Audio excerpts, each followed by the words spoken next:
안녕하세요. 사연부자입니다. 오늘도 방문해주신 분들께 감사드리며 구독 꾹 눌러주시면 힘이 될 것 같습니다. 제 사연 끝까지 들어주시는 분들 모두 대박 나시고 부자 되세요. 그럼 사연 시작하겠습니다. 사연을 듣다가 저도 제 얘기를 하고 싶어서 용기 내어 사연을 신청하게 되었습니다. 저는 30대 미혼 여성입니다. 제가 태어났을 때는 집안 사정이 안 좋아서 제가 태어나자마자 엄마가 친할머니 댁에 저를 맡기고 일을 나가셨다고 해요. 매일 두 분 다 밤 늦게까지 일하다가 들어오시기에 어릴 적엔 항상 할머니와 아침부터 저녁까지 하루 종일 같이 지내면서 어린 시절을 보냈던 것 같아요.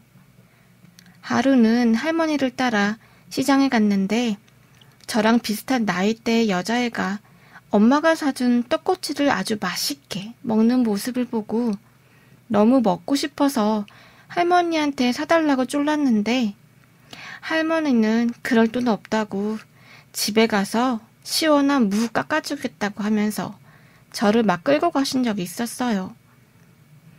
저는 매일 할머니랑 있고 남들이 먹는 과자도 못 사주는 할머니가 서러웠는지 엉엉 울면서 집에서 뛰쳐나간 적이 있어요. 제가 골목에서 막 울고 있으니 어떤 동네 아저씨가 다가와서 왜 울고 있냐고 하길래 배가 고프다고 했더니 제가 좋아하는 떡꼬치를 사주신다는 거예요. 아저씨는 여기서 기다리라고 해서 담벼락에 쭈그리고 앉아서 기다리고 있는데 너무 심심해서 담벼락에 분필로 낙서도 하면서 하루 종일 있었어요. 그런데 그날이 하필 한겨울이었고 눈이 내리기 시작했어요. 저는 떡꼬치가 먹고 싶은 마음에 아저씨가 오길 기다렸고 눈은 비바람이 되어 제 어린 몸에 몰아쳤어요. 결국 다 젖은 상태로 온몸이 언 상태로 엉엉 울면서 집에 가야만 했어요. 그땐 왜 그랬는지 그렇게나 떡꼬치가 먹고 싶었는지 할머니가 저를 보시더니 깜짝 놀라시며 온몸이 동상이 걸렸다고 어딜 갔다 왔냐고 하시는데 저는 그날 고열로 결국 응급실에 실려갔어요. 제가 정신을 차렸을 때쯤 부모님은 할머니한테 애 안 돌보고 뭐 하셨냐고 막 싸우는 소리가 들리더라고요. 그렇게 정신없이 잠깐 의식이 돌아왔다가 어지러워서 잠들었던 기억이 있어요. 저는 그날 이후 고열로 인해서 고막에 문제가 생겼는지 소리가 점점 안 들리더니 청각장애 4급을 진단받게 되었어요.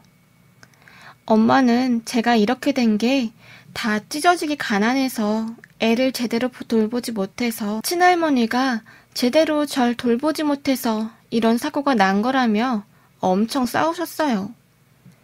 그렇게 두 분 사이가 멀어지고 결국은 미안하다는 편지만 저에게 남기고 저희 가족을 떠나셨죠. 어린 마음에 얼마나 속상했는지 말로 표현하기도 힘들었는데 아빠는 그 와중에 비싸다는 보청기를 사주셔서 그 이후부터는 한 몸처럼 귀에 껴서 생활했던 것 같아요. 그 이후로 아빠도 몸이 안 좋으셨지만 더 열심히 오랜 시간 일을 하게 되시게 되었어요. 그러던 중 아빠가 늦게까지 일을 하고 귀가하신다는 날이었어요. 오실 시간인데도 안 들어오시길래 무슨 일이 있으신가 했는데 모르는 전화 한 통이 울렸습니다. 아빠가 사고를 당해서 응급실에 있다는 전화였고 저는 불이 나게 달려갔어요. 알고 보니 음주운전을 하는 운전자가 아빠를 못 보고 차로 쳐서 교통사고를 당하셨던 거예요. 정말 억장이 무너지고 더 힘들었던 건 그 차주가 뻔뻔하게 병원비가 수천만 원이 나오니 줄 돈 없다며 그냥 깜빵에 들어가겠다고 배째라는 식으로 나온다는 거예요. 안 그래도 저희도 힘들게 사는데 말이죠. 그래서 저도 아빠도 그때 나온 병원비를 온전히 빚으로 감당할 수밖에 없어서 제가 할 수 있는 일이면 밤낮으로 새벽같이 우유 배달이며 신문 배달을 하면서 버텨야만 했어요. 비록 몸이 아픈 아빠였지만 아빠는 항상 저에게 몸이 힘든 본인보다 항상 저를 더 먼저 생각해 주셨죠. 그렇게 아빠가 준 사랑 때문에 저는 꿋꿋하게 잘 이겨내서 클 수 있었던 것 같아요. 아빠랑 같이 있으면 돈이 없어도 버티림이 났고 아빠라는 존재만으로도 항상 든든했어요. 제가 믿고 의지할 수 있는 사람은 아빠뿐이었거든요. 저는 어렸을 때 신림동에 무너져가는 반지하에 살았어요. 방 한 칸이라고 말하기 힘들 만한 곳이었고 거의 무너져가는 지하방이었어요. 장마가 되면 물이 새서 벽에 새까맣게 곰팡이를 뒤덮였고 아빠는 그 곰팡이를 없앤다고 어디서 온풍기를 얻어와서 틀었는데 덥기만 하고 오히려 온풍기 때문에 전기세만 30만 원이나 나와서 폭탄으로 맞은 적이 있었어요. 제가 초등학교를 다닐 땐 담임한테 뒷돈 찔러주는 우리 애 잘 봐달라는 촌지라는 게 있었어요. 새학년에 올라가면 3, 4, 5 학부모들이 와서 담임한테 면담하는 척하면서 카스테라에 흰 봉투를 넣어서 주는 걸 많이 봤는데 이른바 촌지라고 불렀죠. 저는 뭐 먹고 살 것도 없었고 아빠한테 그런 걸 얘기하고 싶지도 않았어요. 괜히 속상해 하실까봐요. 그런 저를 담임 선생님은 좋아해 줄 리가 없었죠. 지금 생각해도 눈물이 나오는데 그때 대놓고 3학년 담임 선생님이 저한테 냄새 난다며 현정아, 오늘은 씻고 왔니? 친구들이랑 같이 한 교실에서 지내려면 씻고 와야지. 매일 꾀죄죄하게 학교 오면 어쩌니? 라며 조회 시간에 애들 앞에서 창피를 주셨고 부모님 뭐 하시냐면서 오히려 저를 반에서 왕따를 시키셨어요.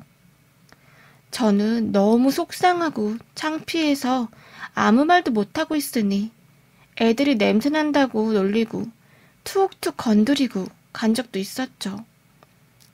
한 번은 컴퓨터랑 연결된 큰 TV 화면이 있었는데 담임 선생님은 월말마다 급식비를 안 낸 학생들 이름을 적어서 망신시키기도 했어요. 현정아, 이번 달 급식비 안 냈던데 부모님이 많이 힘드시니? 너가 말씀을 안 드리는 거니? 라고 하시거나 급식 시간에 제가 받으려고 하면 얘들아, 현정이 때문에 너네들 먹을 게 줄어들겠다. 다들 이해해주자. 하면서 애들 앞에서 수치스러움을 줬어요. 어린 마음에 너무 속상해서 책상에 엎드리고 있기만 했어요. 그러다 하루는 아빠한테 학교 안 간다고 떼쓰고 울고 했는데 아빠가 속상하셨나 봐요. 괴롭히는 애들이 있냐고 해서 모른다면서 막 소리 지르고 울다가 잠들었죠. 그날은 학교를 안 간다고 하고 울면서 누워있다가 잠들었는데 제가 잠든 사이 아빠가 학교를 다녀오신 것 같더라고요.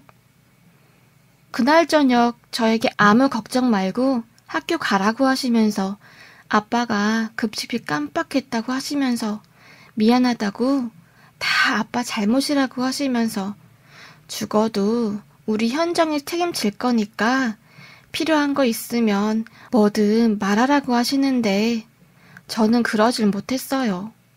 어차피 못해주실 거 아니깐요. 그럼 아빠가 해주지도 못하는데 속상하기만 한 건 아닐까요? 그날부터 정말 저를 놀리거나 담임 선생님이 절 괴롭히는 일은 없어졌습니다. 하지만 더 끔찍한 없는 사람 취급이 절 기다리고 있었죠. 저는 철저히 반에서 소외되고 없는 사람 취급을 받아왔습니다. 내가 말을 걸어도 넘어져도 체육 시간에 안 가도 아무도 절 찾는 사람이 없었어요. 그때 시작된 게 공책에 그리는 낙서, 그림들. 그게 저의 유일한 친구였습니다. 그렇게 그림에 의지하며 힘든 학교 생활을 마쳤습니다. 중학교 3학년 때부터는 저도 아르바이트를 하면서 돈을 벌었고, 고등학교 졸업하고 나서는 아르바이트를 하다가 인터넷에 올린 저의 그림들을 사람들이 보고 나서 좋은 반응을 얻고 외주까지 받게 되었어요. 그렇게 저는 집에서 웹툰 그림 보조, 일러스트레이트 판매 등을 하면서 밥벌이를 하고 있습니다. 이 일을 한 지 꽤 되었어요. 그렇게 집에서 일을 하며 있던 중 한 통의 전화를 받게 되었습니다. 원래 제가 모르는 번호는 잘 안 받는데 그날따라 굉장히 싸한 느낌이 들면서 이 전화는 꼭 받아야겠다는 생각이 들더라고요. 정말 직감이 무서운 게 그 전화는 아빠가 쓰러졌다는 전화였습니다. 기초생활수급자 담당 동사무소 지원분의 도움으로 아빠는 한 아파트에서 경비원으로 일하게 되셨어요. 항상 일용직만 전전하시다가 나름 안정적인 직장에 갖게 되니 아빠는 뛸 듯이 좋아하셨어요. 몸은 피곤하신데 매일 나갈 수 있다는 것에 감사해 하시면서 아파트 경비원으로 나가셨거든요. 정말 성실히 열심히 일하셨습니다. 그런 아빠가 쓰러졌다는 전화 한 통을 받고 하늘이 무너져 내린 줄 알았어요. 항상 날 지켜주시던 밝은 모습만 보여주시던 아빠가 쓰러지시다니. 그것도 의식불명인 채로요. 하던 일도 내팽개친 채로 병원에 갔습니다. 의사 선생님 말이 아빠는 뇌출혈이셨고 외상성 지주막 출혈로 중심부에서 출혈이 일어나신 거래요. 이 정도 경우면 거의 의식불명이 확실하고 24시간에서 48시간 내에 사망하실 수 있다면서 의사 선생님을 말씀하셨어요. 그러곤 저에게 선택지는 2가지라며 위협을 무릅쓰고 수술을 진행해서 경과를 지켜보던가 아니면 피가 흡수되기 기다리던가 어떤 선택을 하던 의식불명이 될 수 있고 평생 누워있을 수 있다고 하셨습니다. 어느 하나 제가 선택하기에 너무 힘든 결정이었습니다. 당시 병원에는 현장에 계셨던 아빠와 친했던 경비원분과 부녀 회장님도 계셨고 울면서 어찌해야 될지 모르는 저를 달래며 그래도 수술은 해봐야 되는 거 아니냐고 어떻게 손도 못 쓰고 가만히 사람을 냅두냐고 하시더라고요. 그렇게 저희 아빠는 수술에 들어가셨습니다. 9시간이 걸린 대수술이었고요. 수술을 끝난 아빠는 중환자실에 계속 있는 상황이었어요. 저도 계속 병원에 있었고요. 수술 때문에 생긴 폐혈증 때문에 자가호흡도 불가해서 결국 호흡기를 끼고 있는 심각한 상태였습니다. 의사 선생님도 마음의 준비를 해야 될 것 같다고 하시는데 너무 절망적이었어요. 그렇게 정말 하루하루 피눈물을 흘리며 버티고 있었죠. 그렇게 애간장이 끓는 일주일이 지나갔고 아빠는 발가락이나 손가락을 조금씩 움직이는 반응을 하셨어요. 조금의 희망이 생겼습니다. 그때 아파트 부녀회장님이 절 찾아오셨어요. 제 얼굴을 보시자마자 가여워 어쩌냐고 아빠가 그렇게 딸 자랑을 많이 하셨다고 아버지 정말 대단하시고 항상 주민들 오시면 너무나 밝은 목소리로 인사해 주시고 누구보다 빠르게 주민들 짐들어 주시고 어린아이한테도 상냥하시고 정말 최고의 경비원이었다고 경비실 안에 계실 때도 출근하는 주민들 보면 항상 일어나서 인사해 주셨다고 하시면서 아빠 이야기를 하시더라고요. 너무 정말 마음이 아팠습니다. 왜 그렇게 아빠한테 짜증내고 못해준 것만 생각나는지 마음이 너무 아파서 숨쉬기도 벅찰 정도였어요. 부녀회장님은 제 눈물을 손으로 닦아주시면서 경비 아저씨가 말씀하신 그대로라고, 너무너무 이쁜 딸이라고, 어렸을 때부터 힘들게 살았던 거 다 들었다고, 잘 커줘서 아줌마가 다 고맙다면서 세상이 때로는 힘들게 하고 못되게 굴 때가 많았지. 모질고 험한 세상에서 이렇게 멋진 아빠 밑에서 착하게 잘 커준 게 대견스럽다고 하면서 제 등을 토닥토닥 해주시더라고요. 눈물이 왈칵 쏟아졌습니다. 누가 저를 그렇게 따뜻하게 안아주면서 달래주는 건 제 인생의 처음이었어요. 어렸을 때부터 엄마 품을 못 느껴서 저에게는 정말 너무나 따뜻하고 느껴보지도 못했던 엄마의 품이 느껴지더라고요. 그리고 부녀회장님은 저의 손에 두꺼운 봉투를 쥐어주시면서 아빠 병원비로 쓰라고, 경비 아저씨 쓰러졌다는 소식 듣고 아파트 사람들이 누가 하나 나서지 않았는데 십시일반 모은 돈이라고, 우리가 형편 다 알고 있으니까 수술비 보태라고, 이런 게 사람 사는 세상 아니냐고, 세상이 그동안 모지게 굴었던 거 용서해라, 이런 날도 있는 거야 하면서 큰돈 저에게 주시는데, 이 돈 죄송해서 못 받는다고, 마음만 받겠다고 거절했지만 부녀회장님의 간곡한 부탁으로 결국 아빠의 병원비에 보태게 되었습니다. 하지만 아빠는 야속하게도 수술 후 2주를 못 버티고 14일째 되는 새벽 1시에 저의 곁을 떠나셨습니다. 눈도 뜨시고 조금씩 회복하는 줄 알았는데 그렇게 제 곁을 떠나셨어요. 너무나 허무하고 황망했어요. 처음에 주변에 친지도 없는 저로서는 한순간에 진행해야 할 장례식이 너무나 막막했어요. 누굴 불러야 할지, 어떻게 해야 할지 아무것도 몰랐습니다. 소식을 듣고 달려오신 부녀회장님 덕분에 다행히 큰 도움을 받았어요. 정말 썰렁할 줄만 알았던 아빠의 장례식이 아파트 사람들의 발걸음으로 발 디딜 틈이 없었고, 가는 길이 외롭지 않게 관리소 직원분들이 보내주신 화환들로 아빠는 그렇게 꽃길을 걸으며 하늘나라로 떠나셨습니다. 집으로 돌아와 아빠의 짐을 정리하던 중 아빠가 늘 쓰시던 가계부와 수첩을 하나 발견했어요. 항상 아빠가 잠들기 전에 무언가 쉴 새 없이 적으셨는데 그 수첩에는 제 이야기가 빼곡했습니다. 오늘 아파트 꼬맹이 숙녀와 대화를 나누었는데 딸이 생각났다. 울망졸망 너무나 이쁜 시절을 못난 아빠와 힘들게 보내게 해준 것만 같다. 오늘은 어린이날이라 어린아이가 아빠 손을 양손에 잡고 정말 세상에서 제일 행복한 웃음을 지으며 놀러갔다. 우리 딸도 어쩌면 저런 아빠의 손길을 원했을 텐데 가난하고 몸 아픈 내가 너무나 비참해지고 싫어지는 날이다. 온통 저의 이야기로 빼곡했습니다. 아빠한테 못해준 것만 생각나고 너무 슬펐어요. 너무너무 참 많이 힘들었습니다.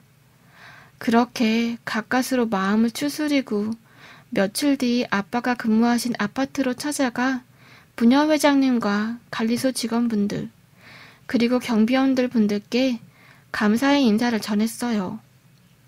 아빠도 이곳에서 일하시는 거 정말 자랑스러워 하셨고 행복해 하셨다고, 덕분에 우리 아빠가 돌아가시기 전까지 자부심 가지고 떳떳하게 일하면서 마음 편히 사실 수 있을 것 같다고, 아빠에게 잘해주셔서 너무나 감사드린다고 인사를 했어요.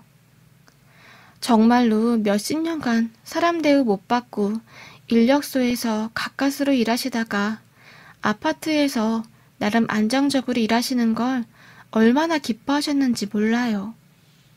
지금 이 자리를 빌어서 송파구 흐다아파트 주민분들과 분영회장님들 그리고 관리사무소 경비원들 분들께 너무나 감사하다는 말씀을 다시 한번 올립니다. 정말 감사합니다. 그리고 아빠, 나 초등학교 때 어린 마음으로 아빠 창피하다고 밉다고 한 거 용서해 주세요. 그땐 내가 너무 어리고 잘 몰랐나 봐. 진심 아닌 거 알지? 나 아빠 없어도 밥 잘 챙겨 먹을 거고 열심히 꿋꿋하게 살 거야. 아빠가 나한테 넘치도록 줄 사랑, 이제는 내가 세상에 그 사랑 베풀면서 살아가려고. 아빠 사랑하고 하늘나라에서 나 지켜봐줘. 아빠 너무 사랑해.